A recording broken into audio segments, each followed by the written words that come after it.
us a little bit introduction on accountancy and Dimension Legal, such as what it does, when it was founded?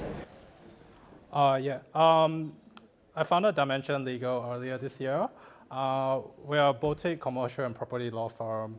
We help a wide range of clients, ranging from property developers doing subdivisions.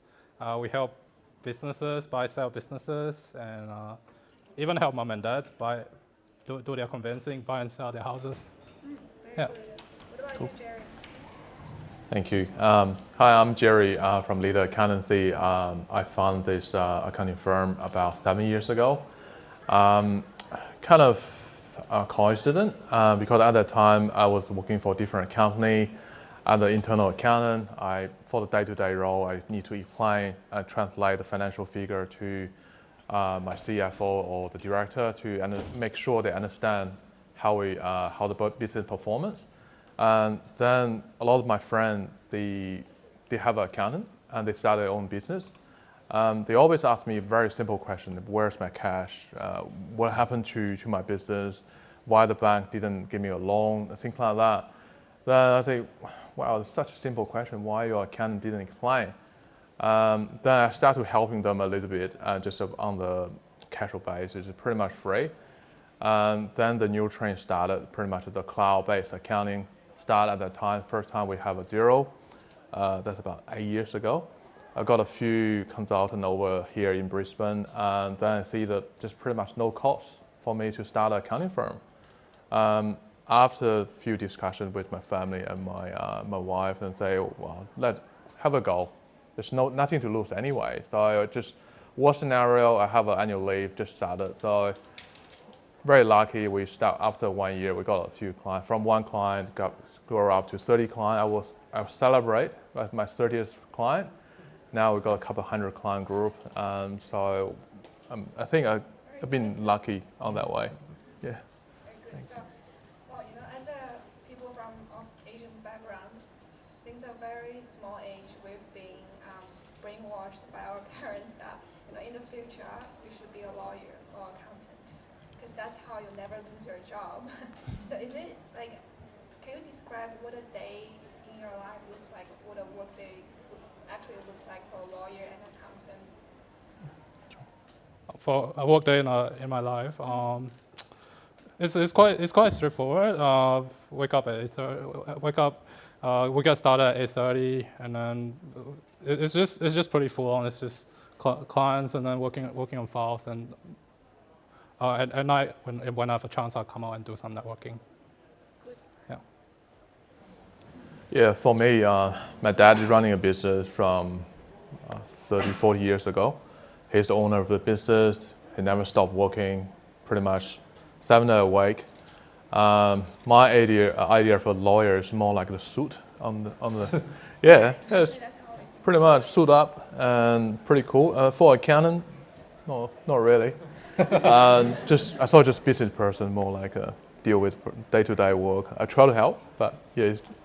I think we're similar. Yeah. So both of you have worked in corporate accounting before you started your own businesses. And what has motivated you to start on your own? What motivated me? Actually, I think job satisfaction for me was really important. I used to work for a national developer as their in-house legal counsel. We're handling hundreds of transactions every year, but at the end of the day, it was just names and numbers. I felt like there was the human element that was missing. And also, I think my background is also quite relevant as well. My parents came here. My family and we came here in 2001. Okay. As new migrants. long time before that. They ran into a lot. They ran into a lot of problems and issues that could have easily been avoided. But they were just unfamiliar with the legal systems here, the nuances.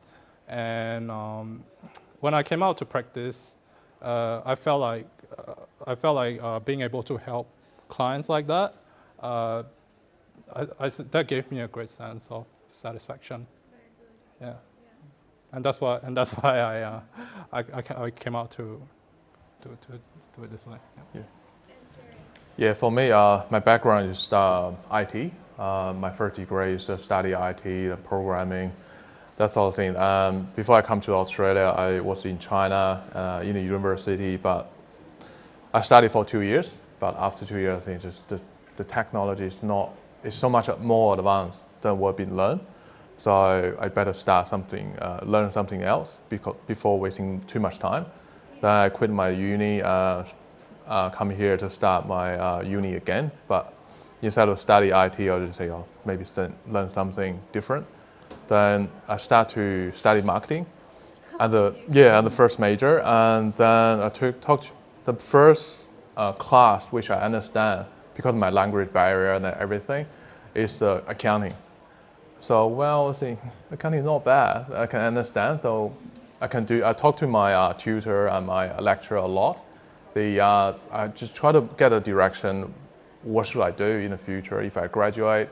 They told me the accounting is more easy to change to anything else if you want to.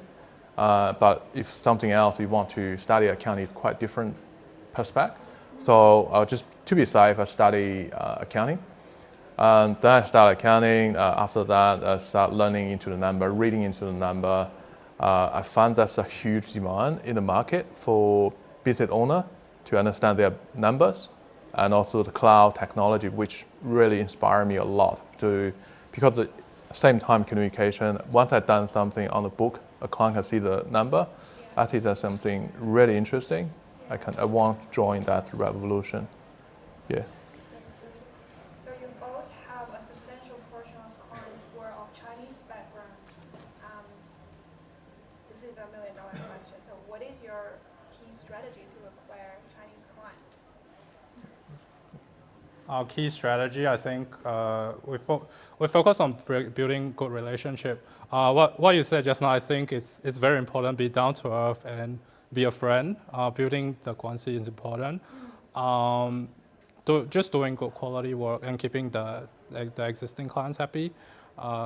It brings. I find that a lot of my clients, I treat them well like that, and a lot of my clients are repeat or referral clients. Pays off. Yeah, it pays off, and a bit of digital marketing as well. It really helps. Very good, thank you. Yeah, I pretty agree on the 4th point you listed out. That's pretty important. On top of that, it's probably going to be 2 perspectives. If you Chinese face or Asian face, it's a little bit different if you're dealing with a Chinese client. You can just say, we got same language, you can talk whatever you want to. But for Aussie client, if you're Aussie business and you want to approach Chinese-looking business, please try not treat them like a foreigner. I know a lot of questions. The first time I heard just talk to a Aussie guy or my friends, they asked me, where you born, where you from? It's pretty personal question, and also that's pretty much when you ask that question, you shoot up a barrier straight away, and very hard to conquer that barrier later on when you deal with your potential customer after that.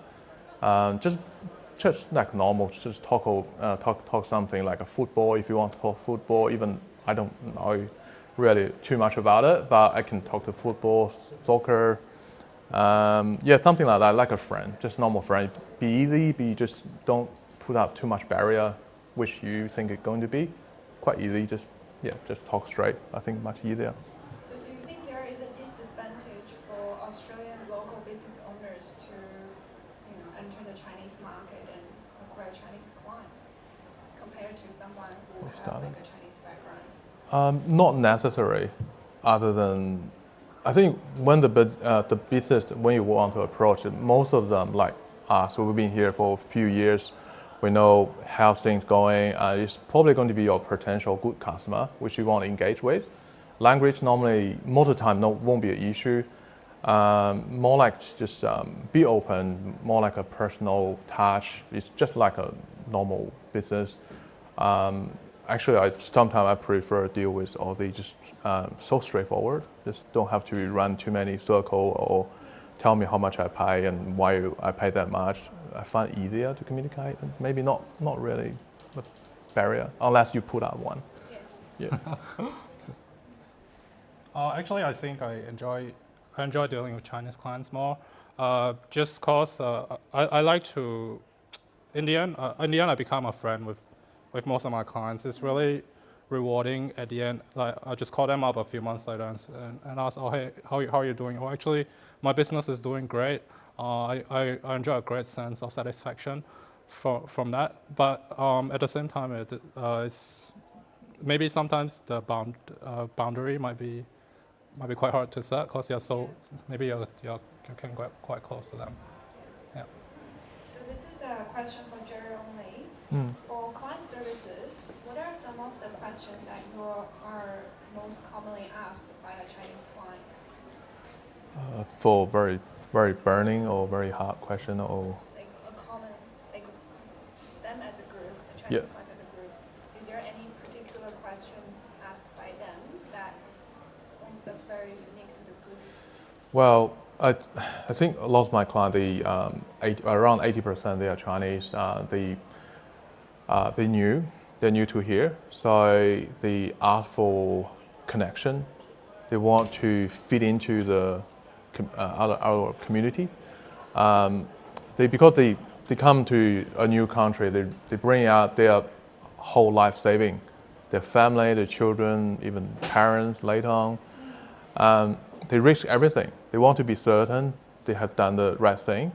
When they're investing or they start a new thing, they want to know if they follow the rule or if there's anything, a gray area is different, but if they know if they're on the right track.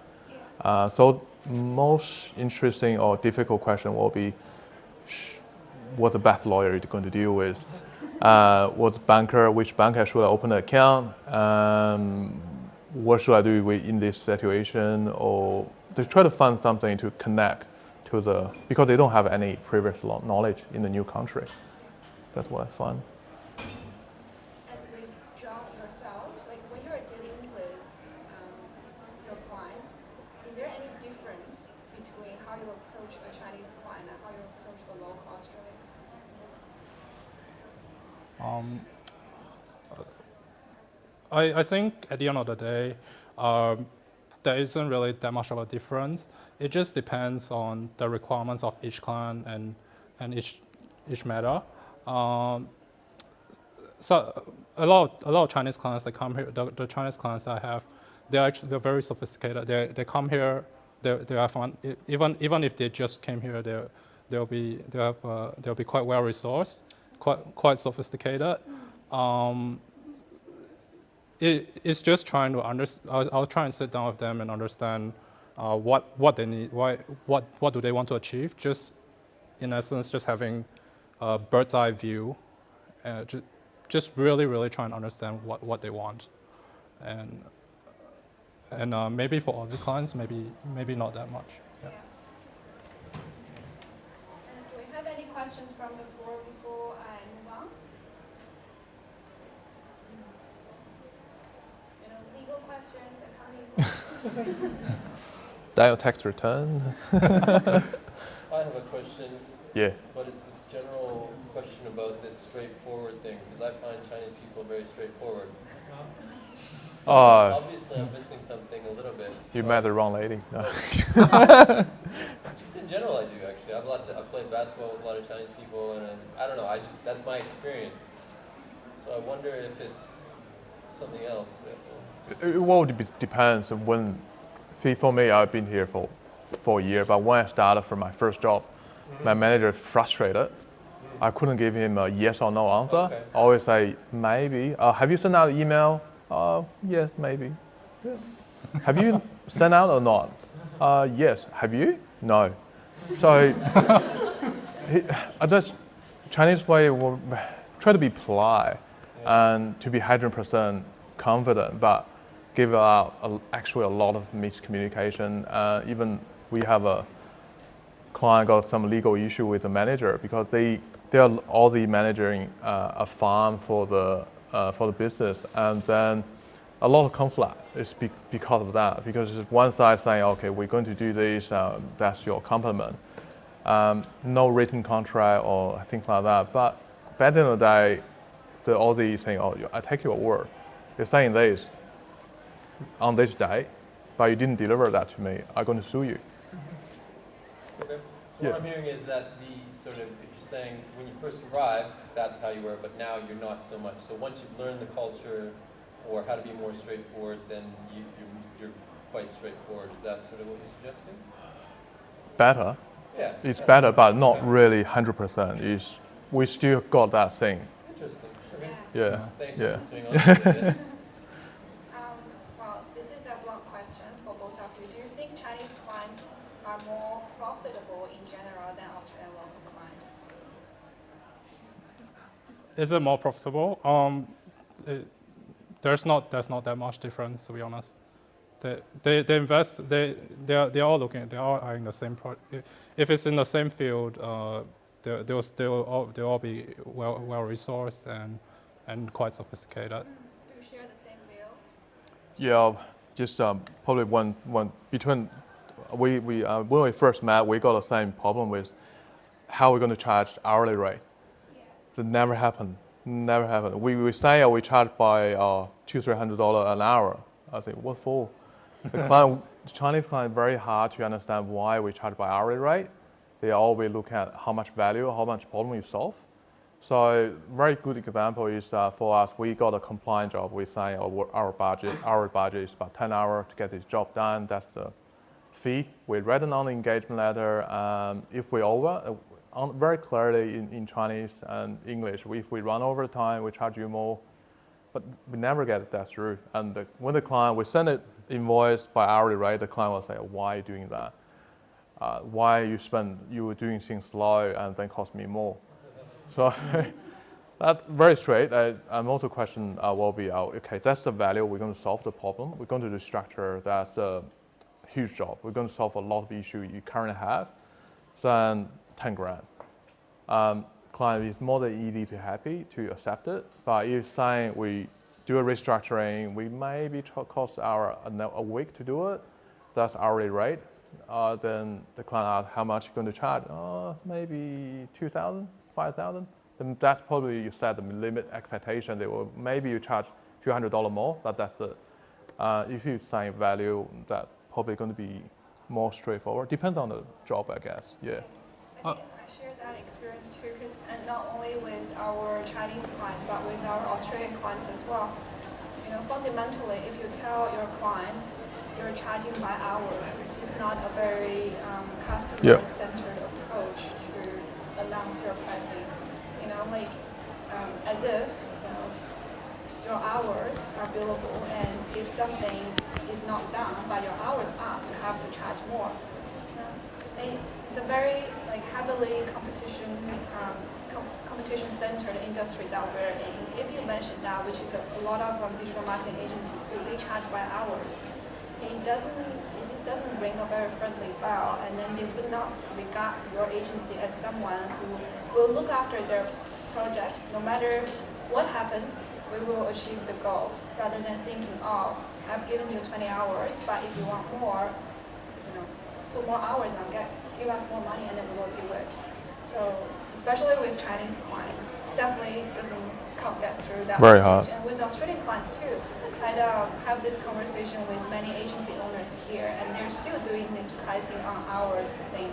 Well, internally, it's okay for you to budget your resources, per hourly, how much you charge. But when it's advertising to the clients, you really shouldn't mention the time.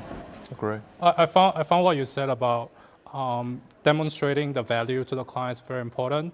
So even if we charge hourly rate, we'll still give them maybe an estimate upfront, and but I'll put in much more attention and detail in explaining what we're going to do in detail, and keep them updated every step of the way. I think that works. That works for us. Yeah. Yeah. Okay. So, John, since you started your entrepreneurship, what was the biggest mistake that you've made so far? That's a hard question, but I think one of the biggest mistakes is maybe using the wrong marketing channels. For example, we tried Facebook marketing for a while, we just found that clients. I think we had a chat about it before. Facebook is a platform where you socialize. Yes. People don't want you to push product to them.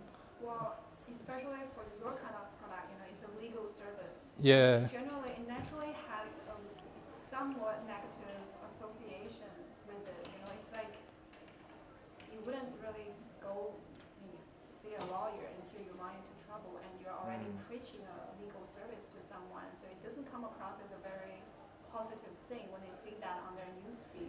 Yeah. So yeah, for your kind of industry, the channel-wise, you have to choose very carefully. Maybe my work is a bit different. So I focus on, so I help people with commercial and property. So I'm educating them about how maybe in their future deals they can make it better. I think that generates interest. But yeah, maybe there is some difficulty there. Yeah. What about you, Jerry? What has been the biggest mistake you've made since you started Leader Accountancy? I think more like if you choose the wrong people you want to work with or you start work with, that's pretty bad because more like a referral network or internally we got work from referral network and also we service the client. You pick the wrong client, wrong referral, that can be hurt just because you refer work to someone else and then if I pick a lawyer again, if your lawyer doesn't do the work cheap but haven't do the thing they should do, can burn you out very quickly, and the client will come back to you and say, why you refer to me the wrong client? I'm pretty sure John did a good job in the past few years with me, done really good. So just sometimes if you refer out to the wrong solution, even you say, oh, we didn't got a commission or anything like that, can burn you out really quickly as well. Same thing if you do accounting work, sign off a letter for a client shouldn't do, the reputation, everything, because Chinese community is such a small community, everyone know each other. Exactly. Yeah, so it's still very small. Probably for you, if in Brisbane, you pretty much know one Chinese, a couple of Chinese, you can link them together somehow. Even me and Michael maybe not know each other, but the wife may know each other through some group. So it is very connected, and then they just spread out the word very quickly. Yeah. So Reputation. yeah, Most valuable asset. choose the right one you want to work with. That yeah. So we know that word of mouth is huge in China and among the Chinese clients in Australia too. Perhaps more so than the Australian clients. The word of mouth works, but maybe not as strong as the Chinese ones. So for any new Australian businesses who want to get to the Chinese market and the word of mouth obviously is not there yet, what could they do? What could they do to get their first group of new clients from China or people of Chinese background? For me personally, my business is a bit different. So a lot of my clients, when I first started, it was already word of mouth and referral. Yeah. But I think just keep doing good quality work and just building good relationships. Just treat your clients very, very well, existing clients very well, and just keep doing good quality work. Yeah, just start from there. Yeah, that's the approach that works for me. Anything else, Jerry, you can add to that? For me, more works well for me is more like get a connection first, just like a normal person. If you don't know anyone, you can't just really get in. If you want to start knowing one or two, just be patient. Just know them for not really for the business card, but knowing them more like friends or just have a chat. If you guys got something, yeah, you things will happen. If you have a chat, oh, we got children, or you complain about children, and here and there, we got same interest. That'll be more easy to connect. Once you connect the personality or into the person, then you won't lose it. And then you start from one, and next time you invite a friend for a party or for a few drinks or something like that. Just be casual, then you will build up. My first group of clients built from. We were in a share office, like more like fish burner. We were at the same stage. Rona, different. Yeah, we were. We have a chat after that. Then one day we got 7 or 8 member. We share the same office. We sit down. I thought, what are we going to do? And why don't we just form a community? Then we just formed the Sunnybank Chamber of Commerce. We start from there. That group of people, we've been in jail for the first 3-4 years, and then we started moving out to a different office. But my first group of a referral from there. Yeah. So from there, just getting more and more. So Bigger and bigger. yeah, just start to know a few people. So not by card, but yeah. Interesting. I've got one last question here. Anybody else has any questions for John and Jerry? The issues that you might have run into. Yes. Hi, Nick. We just discussed about the relationship is very important for the Chinese community. And can I know both of your company, how many percentage of your clients you get from the referral, like China, and how many percentage of your clients you get from like social media? Or any Wow. other marketing channels? Yeah. Yeah, John. I get a lot of clients Chinese clients from digital marketing, but I find it's more low value work. Maybe clients they are new to that they haven't known us before. They want to engage us on something simple first to test how well we do. The more high value work and the more complex projects. Mainly word of mouth. Yeah.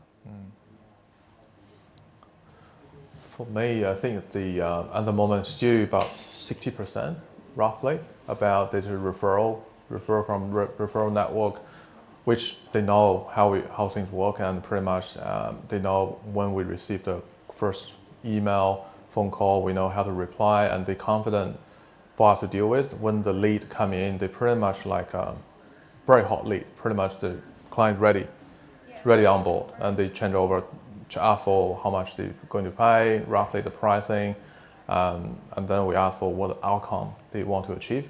So pretty much very easy to take on. We got about 40% lead from social media. When they come in, they very coldly. They ask for pricing, background. They're taking a longer time to warm up, but it's all mixed. In the beginning, we very mixed because the keyword wasn't strong enough or specific enough. So we start to scheduling. We're doing every month just to select the keyword, which one we want to pick, which one is the more target market or keyword we want to target with. Start to filtering out. First few months always random, very random phone call. After that, we know what the client or what the keyword we want to work with. Getting better. It's slow process, but you have to invest in not only money, but also your own time to select the word and select the people you want to work with. That's I think that's the beauty of the social media. You can see which phone call or which keyword they come from. That sort of thing. It's slow but good learning curve, I think. Yeah. We actually get this question very often from some business owners who are potentially seeking digital marketing services. They'll be like, word of mouth works just fine for me, and the conversion rate can be up to 80%. Why would I be engaging you for a customer acquisition campaign using a new media, reaching people who've never heard of my name, and the conversion rate might be only 5% or 10%. I love Chinese sayings. There is a Chinese saying which is 开源引流. That means you want more traffic to come in. You can't just running around in circles. You have so much heat that you can generate from word of mouth, and that's your circle, and then your circle. But then if you want many more new clients and traffic coming in, people get to know you. There is a process, and it's a path. So people who've never heard of you before, they might be at the very beginning of the path onto knowing you in the end and then becoming your customers.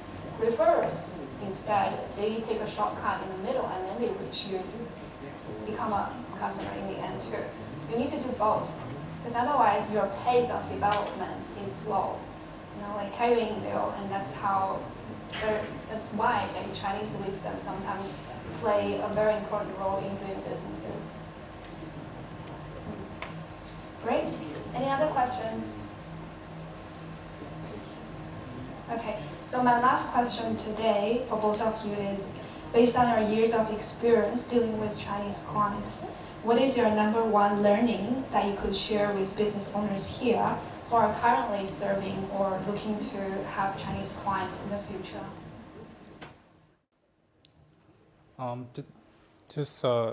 Just as I said just now, just building good relationships, doing good work.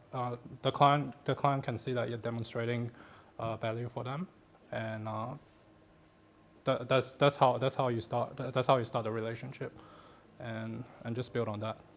Yeah. Good, thank you.